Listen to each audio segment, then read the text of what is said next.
Hello and welcome to Music is Your Friend. Today we're gonna talk about Queensryche's new album called The Verdict.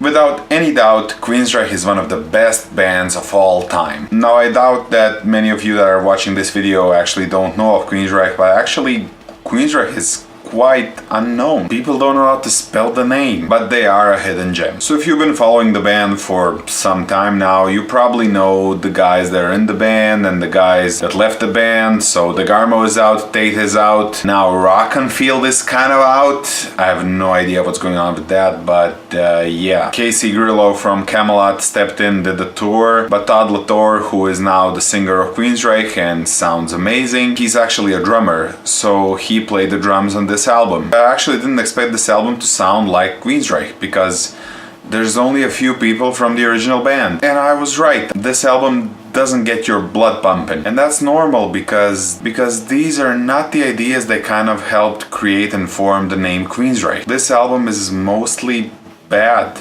and it sounds really uninspired and worst of all, uninspiring. That of course in contrast to their best material, so Empire, Operation Mindcrime, etc, etc. It's safe to say that without the Garmo or another creative guy like that, Queensryche is kind of screwed. They're screwed in the sense that they will basically never reach the glory of old. And I'm not talking about, being popular, that time has passed. I'm talking about their fans listening to the new material with the same vigor and passion as they listen to the old material. And this is the biggest issue of the album. I mean, don't get me wrong, and I'm sure that you feel the same way as I feel.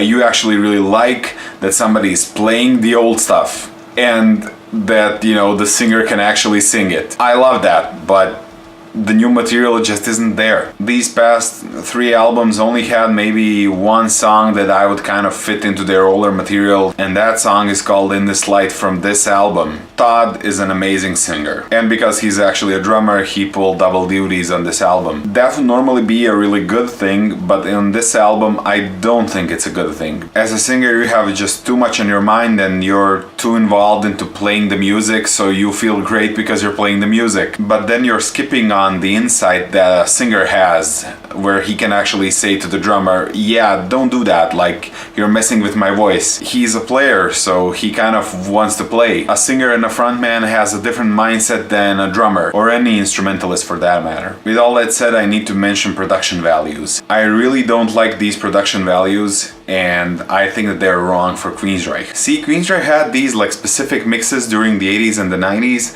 that kind of helped create their name. They were a little bit different from, the rest of the market, and when you're listening to these new songs, they kind of sound like the rest of the market, which is not really a good thing. So these new songs, they just sound like Pro Tools default settings. Everything sounds good, but the mix kind of lacks a certain magic. That being said, I really don't like the high-end detail on this album. The cymbals just kind of sound too brittle. You can hear a lot of those like 10K, 12K frequencies, so everything is like, and that actually prevents me from listening to the album loud, and I want to listen to the album a little bit louder. I have to say that I have nothing against their producer, Zeus, but I believe that Queensryche needs an old producer, someone who's been around in the 80s and has done stuff with like bands and like even pop bands, and not someone, new who actually earned his stars by producing metal bands like, I don't know, Shadows Fall or Hatebreed. I have nothing against those bands, but I just think that they need somebody who has like more experience in melody. Blood of the Levant. So some of these songs actually have some boring parts. It's like listening to the band Annihilator, and the worst thing is that I don't have the desire to listen to them again. The best song on the album is Man the Machine, and that's actually their kind of opening single. It has a good riff, it has a soaring verse. The chorus is actually okay, but the post-chorus just kind of kills it. So even the single isn't quite there yet, although I do like some of the vocal ideas in the verses, the high-pitched stabs. Light Years, great opening riff, the verse is kind of stretched, and the chorus is a little bit, default settings. It has an interesting part in the middle, but, it just doesn't soar like the old stuff, Inside Out. The chorus is great. The rest is kind of pretty much generic and uninteresting. Propaganda Fashion is a boring song. Dark Reverie.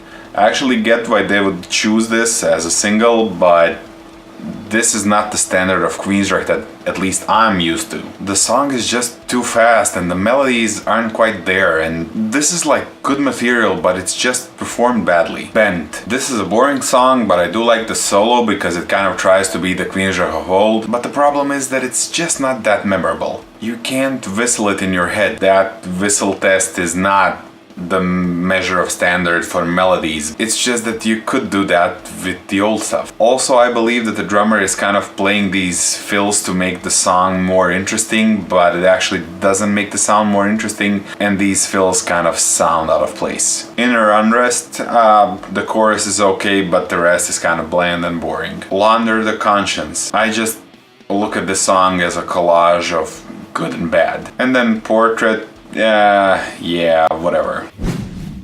So yeah, the verdict is in, and it's 17 out of 100. So that's the Music Is Your Friend rating for this album. And to back up my claims, I just actually want to ask you, do you wonder why they picked Man the Machine as a single for this album?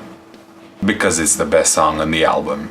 I don't know how many albums Queensryche kind of still has in front of them, but I would actually want for the band to go out with a bang, and if it takes another like 2 albums, so be it. But as a documented writer, at one point in time I was actually featured on their website. I would like them to do better as a band.